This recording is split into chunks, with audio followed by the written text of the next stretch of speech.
Bismillahirrahmanirrahim. Assalamualaikum warahmatullah. Mbokki internet yi maa ngi ñëwati di leen nuyu di leen ziar seen mbokk Baye Fall bi dellu si na indi leen benn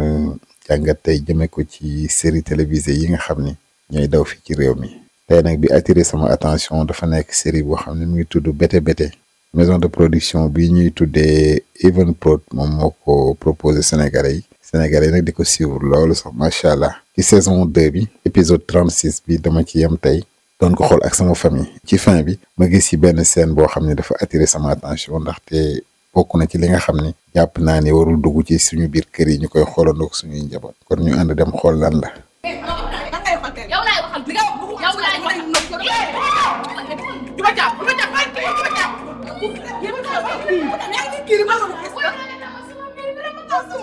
waaye ñëw Duma Thiam nga xaar daf li ma wax ku ma ko wax moo dóor la ba nga dëgg Duma Thiam sa loxo bu laalaatee xale bi man nokk la ba nga duwul boo ko laalaatee yow sa bopp man nokk la ba yëg sa kaw waaw kon ay nokk la man kay laal ko rama taxaa gën a sedd mooy kay laal ko mu nokk la ba xam sa ba toog sa kaw waaw ñëw laal ko merci dama sa biir tax ni jàng dóor ba kay wax yaa ko so kan moo ko dóor dama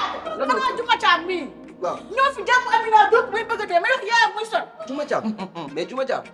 yow lan moo la dal boo demee ba gis Amina état bu mel nii xanaa nga boo koy doon nga xoolaat li ngay def sax. ma ko gis nga yéen seen réew nag ngeen nekk man maa leen ci bàyyi man du ma seen morom bu dee kaf yu may ne de kafa gi ak dafa moo tax ngeen bëgg maa yegg man du ma si moromu kenn Amina li ma wax soo ma ko waxee yow man nokku la merci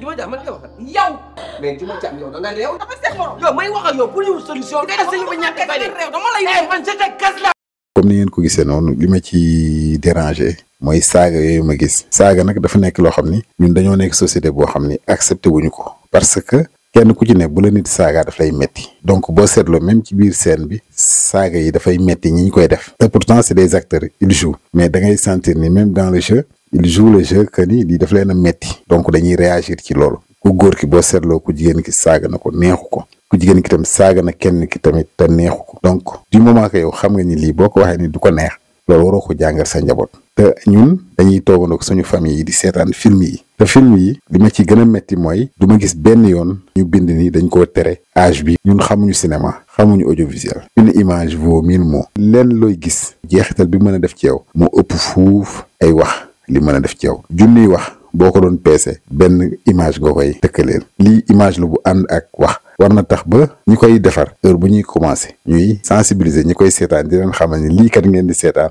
seen njaboot yi nga xam ni egguñu ci at bi waruñu ko seetaan mais da ngay ñëw ci benn saal nga fekk yaay toog papa toog mag toog rakk toog nijaay toog ñëpp toogandoo ñoom ñëpp ñuy seetaanandoo même film bi dafa am loo xam ne nii nag boo nekkee xale waruñu la ko inculquer lu mel ne ay saaga violence waruñu koo jàngal benn xale loolu taxoon ma ni tey naa ñëw indi li teg ko ci penc mi ñu waxtaane ko pour que kat suñu mbokk yi nga xamante ni ñoom ñooy waa Evenprod di bàyyi xel ni kat ay sénégalais la ñuy liggéeyal te sénégalais yooyu kat daf ci may xale yoo xam ne ëllëg ñoo war a nekk ay mag ba tax na waruñu leen ko jàngale kon jërë ngeen jëf mbokki internet bu leen fàtte rek aimer partager wala ngeen abonné bu fekkee defa gu leen ko